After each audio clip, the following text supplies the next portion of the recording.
Welcome to the Banker Lamp. Please enjoy the video. In this video, I will explain how to set up a crypto mining rig.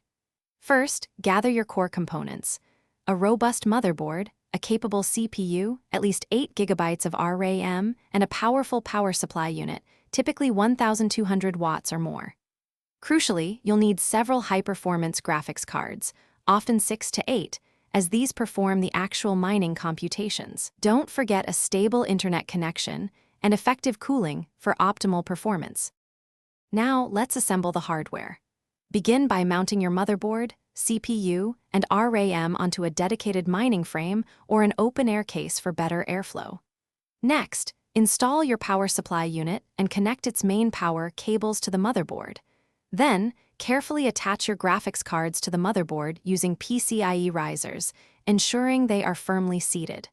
Finally, connect all the required 8-pin or 6+2-pin power cables to each graphics card and riser. With the hardware assembled, it's time for software configuration. Install your chosen operating system, such as a specialized mining OS like Hive OS, which simplifies management. Next, update all your graphics card drivers to their absolute latest versions for maximum efficiency and stability. Then, download and configure your mining software, selecting a pool and entering your wallet address. Finally, ensure you have a secure cryptocurrency wallet ready to receive your hard-earned mining rewards. The final step involves optimizing and monitoring your rig.